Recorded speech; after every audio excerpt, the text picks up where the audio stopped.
is Shamika, and the person who's slowly coming this way is my husband Ishti, and that is our cat Rinky. Just chip creature.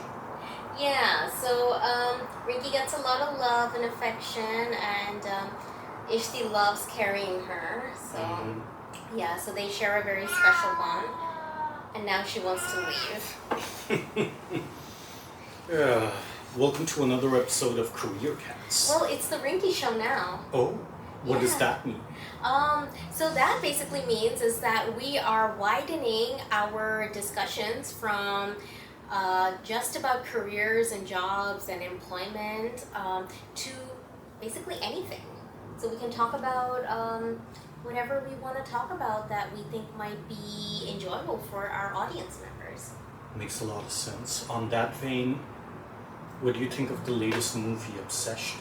Ooh, yeah, that's what we're talking about today. But got lots to talk about, lots to unpack. But before that, I do want to say that there might be some spoilers. We might be talking about some of the scenes. So if you haven't watched it, what I would recommend is that, watch this with the knowledge that there will be some spoilers. So we want to kind of get that out of the way right at the outset. So, what were your thoughts on Obsession? What did you like?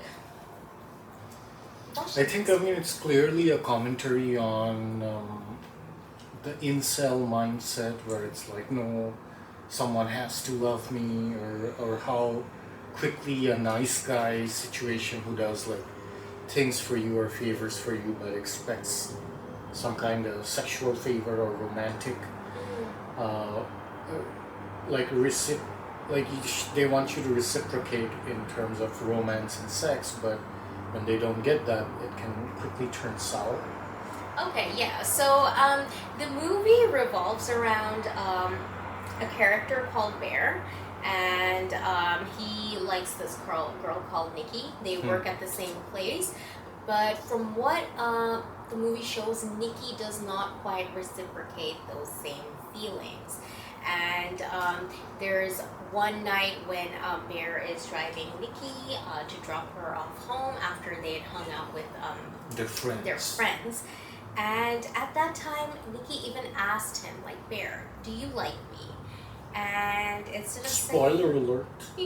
instead of saying yes, he was like, no, I just see you as a friend. And he also starts negging her. I think he negs her before that. He calls her Freaky Nikki, which is a name they used to kind of call her back in high school. And she does not like that at all. And so when he tells her that, no, I just see you as friends, I'm paraphrasing here, she's like, okay, all right. And it could have been sort of more of an accepting, okay, I accept where you are, or okay, I understood, thanks for being transparent. But it was more like, all right, let's leave it at that.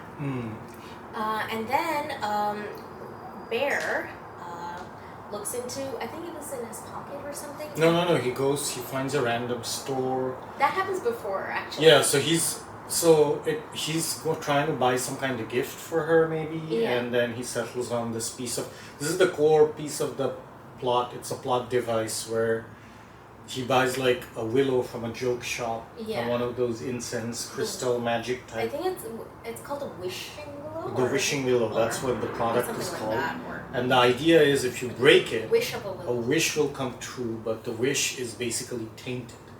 And that's another thing. I think that shop and the shop employees, it's like a metaphor for hell, where you think, or like a metaphor for Satan, like inducing you into taking a bite out of the fruit of knowledge, which is great because now you have knowledge, but you also get kicked out of, the Garden of Eden, and now you're like on earth trying to pay taxes, pay bills, just trying to survive, trying to make rent. Yeah. So that happened because you did something you were not supposed to do.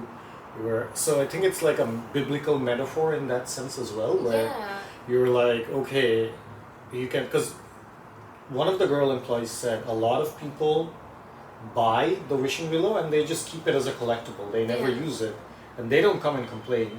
The only ones who come and complain are the ones who've actually used it.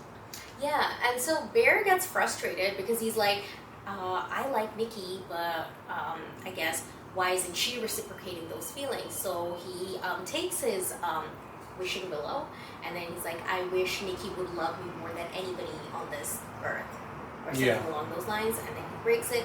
I didn't think he was going to think this was a wish that would turn out to be a reality. Maybe he just said it out of frustration. He's like, oh, I wish you really Yeah, would like me. initially I think it Yeah. was just a dumb wish. Yeah. But then, right after that, there was this really scary scene where Nikki was just standing there, and then she comes towards his car. And, She's really horny for him all of a sudden. yeah, I mean, they talk. It's and like she doesn't. almost like a snap. Yeah, so a spell has been cast. So it's not the real Nikki. This is sort of another version of Nikki. The real Nikki is inside of. Yeah, it's kind of like that movie Get Out, where there's a person underneath another person. It's a similar concept. Yes, absolutely. So then Nikki takes a ride home to Bear's house because I think that's where she wanted to go. And She was because that spellbound version of her was like feeling extremely horny, and they start making out, and she starts taking her top off. yeah, And but Bear then- feels really uncomfortable initially. It was very uncomfortable to watch because that is not Nikki though. Because this is a person that has come out or has been created because of the spell. Yeah. Yeah, because the real Nikki is not there now. So whenever anything that's happening, whatever boundaries are being broken, the real Nikki cannot give consent. So I think that's the part I felt like it was very like disturbing to kind of watch, where they were together, they were like cooking food, or they were at a Yeah, restaurant. there was like or a they were weird chilling. montage of like at first they're like friends where it's obvious that he's got a crush on her, but she doesn't feel the same way. And then suddenly they're doing couple stuff together. And it's funny because the main guy who plays Bear is actually gay, and the director purposely chose this pair because they had no chemistry. Because that's like part of the experience and the horror where these two people wouldn't be together normally unless there was some circumstances forcing them into a relationship. I think that's also another reason this movie went viral, because maybe a lot of people are in relationships where they feel like if circumstances hadn't forced me, I wouldn't be in this relationship. Like sometimes when you're like in an abusive relationship, I think it's also a metaphor for like drug addiction. Like for example, imagine you're the dealer and the girl is addicted to heroin. Yeah. Like on some level, there's deep inside her a person knows that she's only with you because you keep supplying her with the drug. And she doesn't really want to be doing drugs or keep wanting to be with you. But at the same time, she's not strong enough to resist her urge or her like craving for the substance. Right. So that's like also kind of a metaphor, like you're in a toxic abusive relationship. It's not always drugs, sometimes it's finances, sometimes it's something else. Yeah. So I think that resonated with a lot of people as well, where they feel like they constantly have to role play as a loving wife or a loving husband. That's so interesting, and because it's a horror movie. Yeah. That's the genre. So, what we also But it's a understand- different type of horror. Horror Yeah. doesn't have to be like grisly monsters and everything. Although there's a lot of like But it also gory shows that gore in the life movie. can be scary as well. Yeah. Life can be a horror movie, Yeah. and maybe that's why people They resonate with this. yeah, they took a lot of common tropes, like wishes that are tainted is a very common trope in. You remember the other movie we watched, Bedazzled, where Brandon Fraser is like with this devil in the form of an attractive woman played by Liz Harley at the time, and he gets a wish to. At first, he wishes for like a hot body and a lot of wealth and power, but turns out he's a Colombian drug lord. So Right. yeah, so the wishes are tainted, and wishes being tainted by a magical deity usually turns out to be like the devil or some devil kind type. of representation. Yeah, some kind of representation of the devil. Yeah. So they took that common trope. They took the tropes of like being stuck in your own body where someone else is controlling it and you're powerless. That resonates with a lot of people. I think Get Out was like more of a metaphor for a job you hate. You're stuck there, and you're like every day you're supposed to go to work and pretending like. Also racial connotations. There's also like, racial connotations, like there's slavery of the body. Yeah. There's also enslavement of the mind, where you don't even know, what's happening to you. Absolutely, yeah. So I think they took that idea and stretched it in the realms of romance. And this is how it can be, and so it's really good storytelling for sure. The director is pretty new; he's only 26 years old, and the budget for this movie I think only was like $700,000. I think one. And they did 300 million in the box office. Yeah, I think one scene that's pretty good. It's 300 times return on your money almost. Right. I think one scene that really got to me was the cat scene, where so Bear lost his cat because somehow the cat got access to Bear's now late grandmother's medication, and the cat had passed away. And after that, what Nikki does is Nikki under the spell, or the new Nikki, she takes the cat out of the garbage and she cooks it and she makes a sandwich out of it. Content alert. And then she gives that to Bear on his way to work. Yeah. So I thought that was a very disturbing scene. And there are lots of other scenes that kind of show Nikki's attachment to Bear, which is very unhealthy and also dangerous. So when he tries to go for work, for instance, she duct tapes the front door. Oh yeah, that was and pretty she bad. stands there smiling as he tries She to doesn't want him to go. And it's a lot of duct tape. So I'm not just talking one tape, one strand of tape. It's like the door was fully taped. Yeah. It's pretty bad. Yeah. And there were some scenes where the real Nikki tried to come out. You could kind of see that the real Nikki was trying to kind of bash herself with glass and we things like see that. a lot of that in Get Out as well, where there. I think in that movie the trigger was like when the camera flashes, they momentarily break out of the spell. Yeah, they do. They tried to make it more scientific with the hypnotism and the camera flash breaking the hypnosis and all that stuff. But here it was like more supernatural. And the cat scene makes me believe it's more supernatural because it's not just hypnotism or like a spell, it's more of like it is a spell, but it's also demonic possession, because like maybe in hell it's like okay to cook your cat after it dies and make sandwiches. Like this is like some demonic hell stuff. Because when there's a portion like he tries to call the shop to complain about the wishing willow. Yeah. And the customer service rep is like, do you want to talk to Nikki? Yeah, and Nikki's like screaming in pure agony. The real Nikki. Yeah, so she's like in hell, and they replaced her they transplanted an entity from hell into Nikki's body while Nikki replaced her in hell. So in magic there's a thing called equivalent exchange. So to get something you have to like drop something else, like there has to be an equivalent exchange of souls. So that's probably overthinking this, but I think that was I think that's what happened here. I'll be right back. Okay. All right. Wanted to grab your packet of chips. Of Canadian Cheetos. Yeah. So what was like some of the scenes that really stood out to you or got to you? Because I remember even while we were watching the movie, this was at the theater, we were watching the movie. I think the social awkward situation where they're playing a bottle spinning game and he's supposed to kiss some other girl, Sarah, who dies in a very gruesome way. Sarah, I have lots to say about Sarah. Sarah actually liked Bear, and I saw a lot of posts that said that Sarah was there all along. Yeah.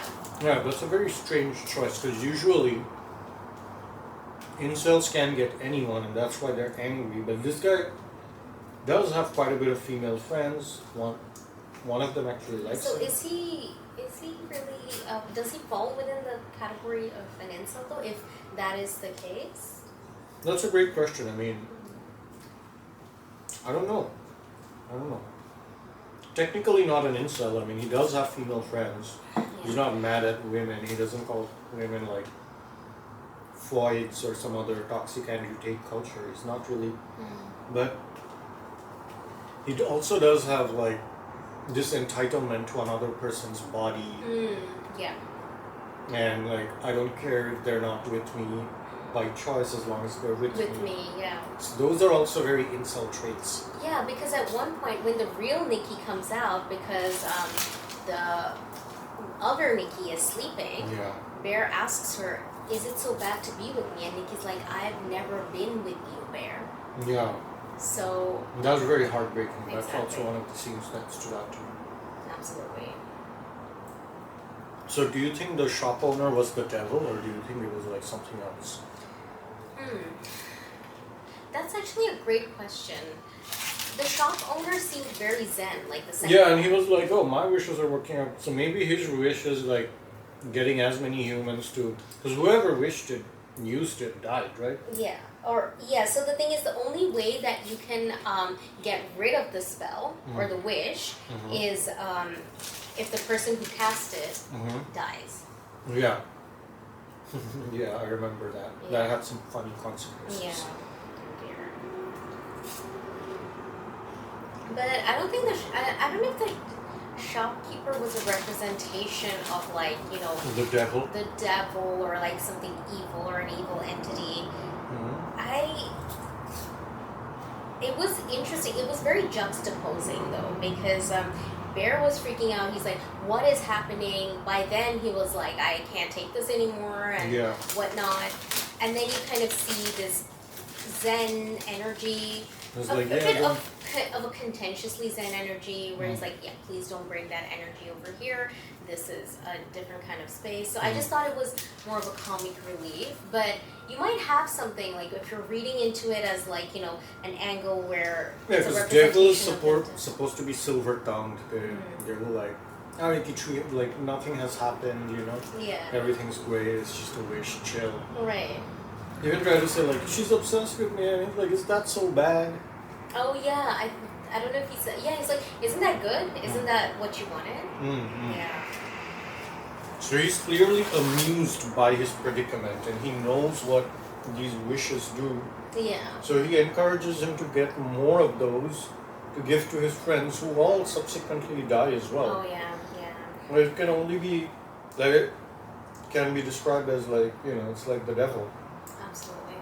That does make sense. And the girl who sells him the product, she's also very like,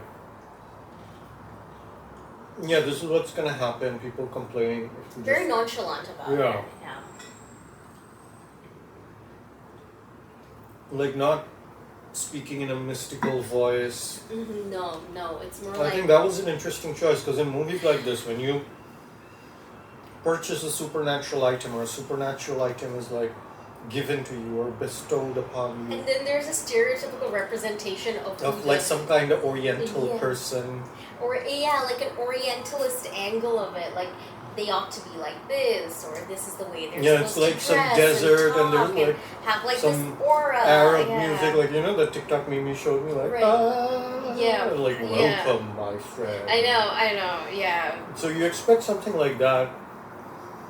But this, I guess, like the person who was like a mystical, mysterious woman with glowing red eyes, but it's just like some average girl you would see in a Starbucks. Yeah, or like, you know, somebody who's just doing the bare minimum. Yeah, it's like a very it's a very corporate energy, I would say. And I think, I don't know if that was a deliberate choice. Like, corporations are the modern day devils. I don't know. Yeah. So maybe again I'm reading too much into it. No, what do you think? That totally makes sense. I was thinking about that. I was like, hey, there's a bit of corporate in here, which is so interesting because the store is not corporate in that sense. But that's the thing, like, there's corporatization of everything, including like capitalization of like the woo stuff, magic and incense. Right. There's like big fancy stores selling scented candles and all kinds of crystals and stuff, right? Absolutely, and at a higher price. So maybe it's a commentary on that as well, and how that also can lead to sort of the slow denigration of your life when you think that it's supposed to work in a particular way, but it has the opposite effect. Because before it was like counterculture, you practice witchcraft or whatever and wear crystals and have a black cat or whatever. So we have a black cat. Yeah, exactly. Yeah. Before it was like a counterculture thing, but now it's like more of a mainstream culture thing, I think. So obviously corporates would like big clothing brands. I think that's how Hot Topic came about, right? It was like a Twilight craze and this. There was a demand for like... Vampire. Yeah. I've actually never been inside a Hot Topic. What type of stuff do they sell? I haven't been, but now we should go. Yeah. Yeah. But anyway, that's my read of the movie. I think it's got a lot of different layers to it. I find the shop particularly interesting, the source of the cursed wishes. One thing I would say though is Bear. I wasn't a particular fan of the character Bear because not only because he felt entitled to somebody else's body, Nikki's body. There's that, yes, but he even told his friends, he's like, I don't know what's happening to her. She's acting very different right now. It must be something that she's taking. And I'm like, well, you do know that things changed after you used the One Wish Willow. Oh yeah, that's what it's called, One Wish Willow. And you were even contemplating, you were even thinking about it. You're like, okay, it was after I made the wish. Does this really come true? He was looking things up on the internet to see if people have used it, what kind of reviews there were. So he clearly... There was a lot of mixed reviews. Yeah. He clearly knew that it was the One Wish Willow that affected Nikki. So I think there's like, some kind of deniability there as well. Maybe he was just in denial. Yeah. While also wanting to be with Nikki at the same time. Yeah, because at first he wanted to alter the wish, remember? Yeah. He was like, I don't want to cancel the wish, I want to alter the wish. Yep. I enjoyed the movie. The movie did also creep me out a little. Yeah, I remember after the movie, I went for a walk, came back, needed to pee, and then I came out while I was like tying my drawstrings on my pajamas. I was standing over her bed and she was like, whoa, why are you standing there? Okay, it was in the middle of the night. Yeah, fair, but yeah. And we just saw that movie on that same day, like hours ago. Yeah. How do you think this movie compares to Get Out, which was also a big hit when it came out, also a pretty small budget? Jordan Peele's Get Out. Yeah. Peele at that time, not really well known as a director. He's well known for his skits. Yeah. But yeah. So how do you feel about how this compares to Get Out? So I can see the similarities where the real selfhood or identity of a person is hidden because another newer identity is taking its place. So I can kind of see similarities along those lines. Both had comic impacts as well. Like the movie that we saw recently, Obsession, the guy at the store where Bear bought his One Wish Willow from, that guy was like, well, I would suggest, considering you kill yourself as well. There are other options. Like the way he was talking about it, if you watch the movie, you kind of understand that there was a bit of a comic aspect to it. The same was there in Get Out. I remember watching the movie and, I think there was a cop who had a comic role to play in Get Out. So those are some of the similarities. I think some differences would be Get Out was more of a social commentary on racial suppression and also what it means to have to dehumanize a person from a particular race and in order for, let's say, the dominant race to kind of get their way. So there was that, and also the enslavement of the mind and the body as well, and also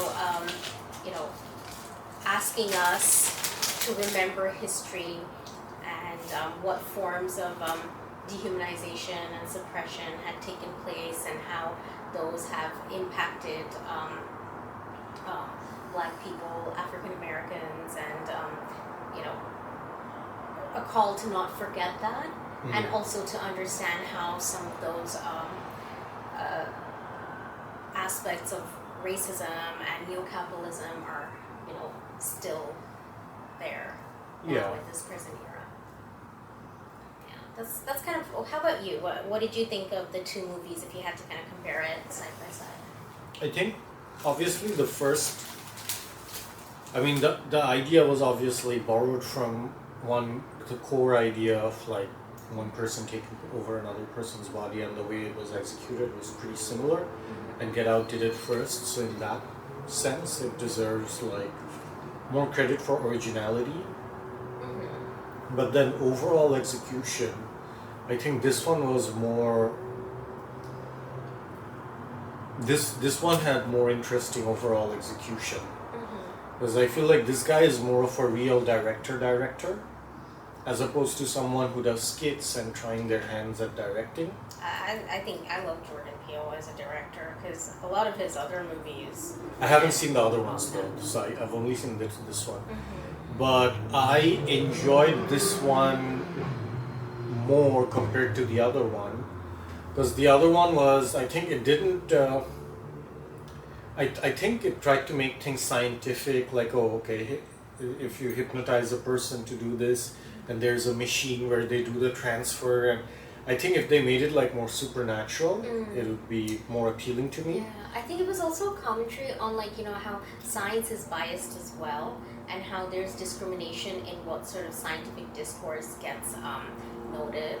I don't know about that. I mean, science is science, right? Well, in the 1900s, there was. But yeah, there was like phrenology and a lot of bullshit science that wasn't real science. But yeah, at that time it was regarded as real science. So that was a good point. Like they would have like, oh, the shape of your skull somehow determines. Yeah. So a lot of very contentious discourse. Yeah, and they were like.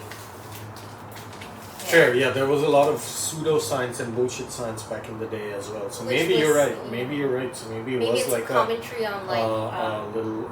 Yeah, but the thing is, the stuff is not as obvious. The symbology is not as finely executed as it was in this one, I would say. Like here, the symbology, it's like very, oh, this guy's a representation of the devil, and then there's another layer, like he's portrayed as like a corporate employee because that's how things have become. But I don't think Get Out made me analyze it in this way. So I would give it more points over Get Out. But props to Get Out for coming up with the original idea of this, like the way it was executed. Like one person possessing another person is not original. It's happening from Dracula or even further back. But the way it's executed, the way you show it, like the real person tries to come out occasionally, but it's forced back in. That's very. So that part was entirely copied from Get Out, which is the original. But then the overall execution with such a small budget, I would give props to this one. Alright. Alright, any last minute thoughts? No, I think that's pretty much it. And thanks for joining us for this episode. Listening to our thoughts. Yeah. We'll come back 2 weeks from now with another analysis take of care. a different situation. Bye. Take care, bye.